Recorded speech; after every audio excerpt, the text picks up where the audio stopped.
ke-43 an ba'dil hukama'i, dari sebagian ahli hikmah.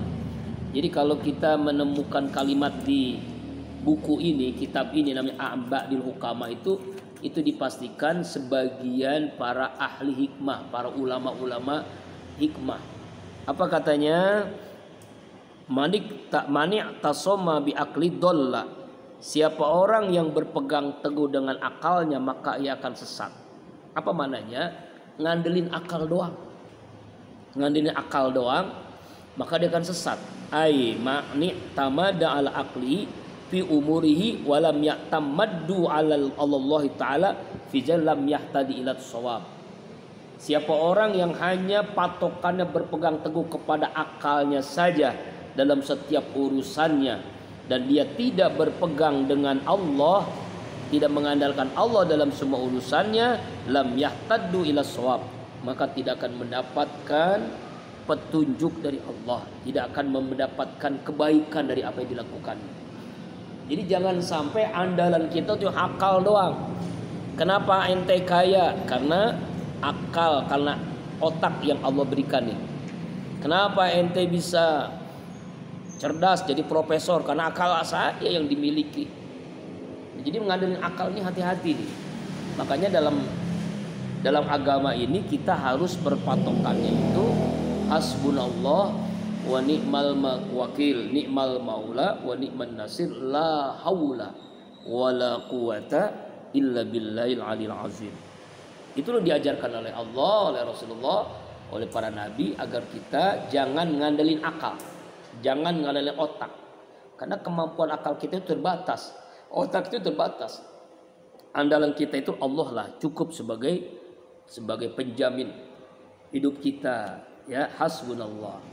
Ya, hanya Allah lah, cukuplah Allah. Itu yang pertama. Siapa orang ngandelin akal doang, sesat dia. Maunistagna bimali qalla. Siapa orang yang merasa kaya dengan hartanya, maka dia akan disedikitkan hartanya, dia akan dimiskinkan oleh Allah. Artinya adalah maniktaba bimali lam yakfahu jalik. Siapa orang yang cukup hanya dengan hartanya, maka dia tidak akan cukup. Apil hadisi manistagna bil agna. Siapa orang yang kaya dengan Allah, maka Allah akan kayakan. Maksudnya adalah jangan sampai merasa kita tuh kaya karena hasil keringat kita. Ya, maka Allah miskinkan kita. Siapa orang yang kaya? Orang yang kaya Allah.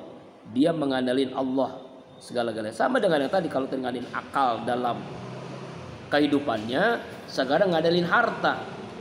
Siapa sih kita? Berapa banyak sih harta kita? Nggak ada apa-apanya dengan kekayaan Allah miliki, kan? Nggak ada apa-apanya dengan kekayaan Allah miliki.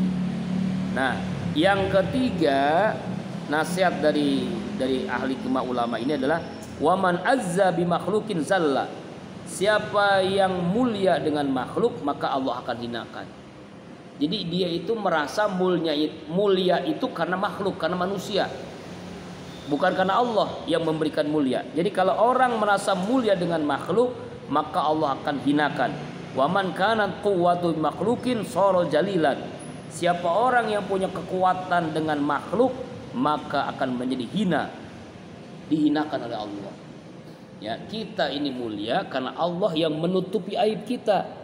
Jadi jangan sampai kita ini mulia karena orang yang memuliakan kita. Jangan sampai kata kalimat itu. Ini nasihat yang luar biasa bagi kita, agar kita menjadi hamba Allah yang tawakal kepada Allah, agar menjadi hamba Allah yang rendah diri kepada Allah, rendah hati kepada manusia. Ya, kesimpulannya, makalah yang ke-43, nasihat yang luar biasa dari Al-Hikmah. Pertama, siapa yang berpegang teguh dengan akalnya, dia akan sesat. Ngandelin akal akan sesat.